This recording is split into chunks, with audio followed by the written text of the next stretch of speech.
آج اگر کوئی سسٹم کمزور ہے، حکومتیں کمزور ہیں، ادارے کمزور ہیں، وہ کمی بیشی کرنے والوں کو، زیادتی کرنے والوں کو اپنی گرفت میں نہیں لا سکتے، یا جو اس سے اوپر بیٹھے ہوئے ہیں وہ خود اس جرم میں مبتلا ہیں، اور اس جرم میں مبتلا ہونے کی وجہ سے اپنے نیچے کے لوگوں کو وہ پکڑ نہیں سکتے کیونکہ وہ خود مجرم ہیں۔ تو اگر نظام میں سکم کی وجہ سے کوئی شخص فائدہ حاصل کرتا ہے، اللہ ارشاد فرماتا ہے الا یظن اولئک انہم مبعوثون، وہ یہاں تو لوگوں کو دجل دے بیٹھے، لوگوں کو فریب دے دیا، دھوکہ دے دیا، کسی کی آنکھوں میں مٹی جھونک دی اور کام صحیح نہیں کیا لیکن اچھا بن کے کسی کے سامنے پیش ہو گئی، یہاں تو کر سکتے ہیں، لیکن اللہ تعالیٰ نے ارشاد فرمایا کیا وہ بھول گئے ہیں ایک ایسا دن بھی ہے جس دن وہ اٹھائے جائیں گے، لیوم عظیم، وہ بہت بڑا دن ہوگا، 50,000 سال کے برابر ایک دن ہوگا، خوف وحشت ابدان پہ طاری ہوگی، اور اتنا گرم کہ آج سورج کا رخ الٹا ہے، پھر رخ سیدھا ہو جائے گا، اب سورج بہت بلندی پہ ہے، پھر 1.25 میل کے فاصلے پہ آ جائے گا، اب زمین میں قوت جاذبہ ہے، گرمی کو جذب کرتی ہے، پھر زمین تانبے کی ہو جائے گی، اللہ اکبر، وہ کتنا سخت دن ہوگا جس کو قرآن نے کہا یوم عظیم، اللہ کی عظمت و جلالت کے اظہار کا دن ہوگا، لیکن میرے حضور نے فرمایا کہ 7 اشخاص ایسے ہوں گے جنہیں اللہ اس دن اپنے عرش کا ٹھنڈا سایہ عطا فرمائے، ان میں سے نمبر 1 امام عادل، عادل حکمران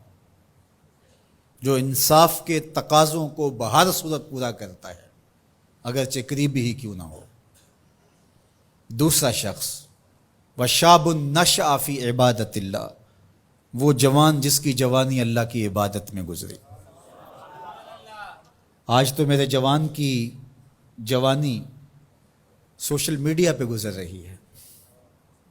آج میرے جوان کی جوانی تو گلیوں چوکوں اور بازاروں میں گزر رہی ہے۔ تیسرا شخص ورجل قلبہ معلق بالمساجد، وہ آدمی جس کا دل مسجدوں سے جڑا رہتا ہے، مسجد سے نکلنے کو جی ہی نہیں چاہتا۔ کتنے خوش نصیب لوگ ہیں جو مسجدوں کے ساتھ جڑے ہوئے ہیں۔ ایک روایت میں فرمایا جس شخص کو مسجد کی دیکھ بھال کرتے دیکھو، مسجد کی صفائی کر رہا ہے، وہاں پڑی ہوئی کوئی نامناسب چیز اٹھا رہا ہے، مسجد میں روشنی کا انتظام کر رہا ہے، مسجد میں خوشبو کا انتظام کر رہا ہے، مسجد کے کاموں میں لگا ہوا، اگر کسی شخص کو دیکھو اس کے ایمان کی گواہی دے دو، یہ بندہ مومن ہے، یہ مسلمان بندہ ہے۔ تو فرمایا چوتھا شخص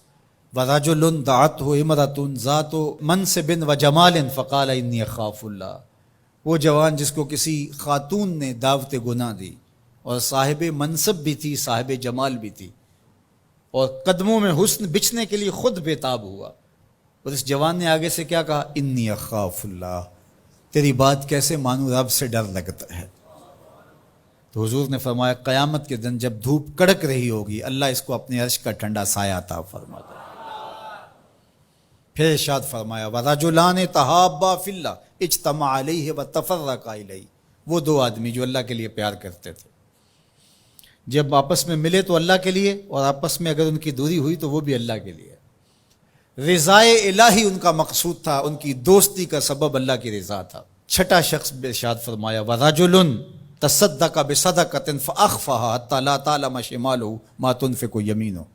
وہ شخص جس نے صدقہ کیا اور اتنے مخفی انداز میں کیا کہ جو دائیں ہاتھ نے صدقہ کیا بائیں کو خبر بھی نہیں ہوئی۔ اللہ اکبر، ہم نے اپنے بزرگوں کا یہ مزاج دیکھا ہے کہ وہ دیتے ہوئے جس کو دے رہے ہیں اس سے بھی آنکھیں نہیں ملا رہے ہوتے کہ اس کو کوئی شرمندگی نہ ہو۔ اور 7واں شخص وَرَجُلٌ ذَكَرَ اللَّهَ خَالِيًا فَفَاضَتْ عَيْنَاهُ، وہ شخص جس نے تنہائی میں بیٹھ کے اللہ کا ذکر کیا، کوئی دیکھنے والا نہیں تھا، اکیلا بیٹھا تھا اور اللہ کا ذکر کر رہا، محبت الہی کی وجہ سے اس کی آنکھوں میں آنسو امڈ آئے۔ تو میرے اور آپ کے آقا و مولا فرماتے ہیں قیامت کے دن جب کوئی سایہ نہیں ہوگا اللہ اسے اپنے عرش کا ٹھنڈا سایہ عطا فرمائے۔ اللہ ہمیں رحمت للعالمین کا صدقہ جہنم کی سختیوں سے نجات عطا کرے اور ایسے اعمال بجا لانے کی توفیق دے جو جنت کے راستے کا سبب بنے اور جہنم سے آزادی کا مجدہ جاں فضا بنے۔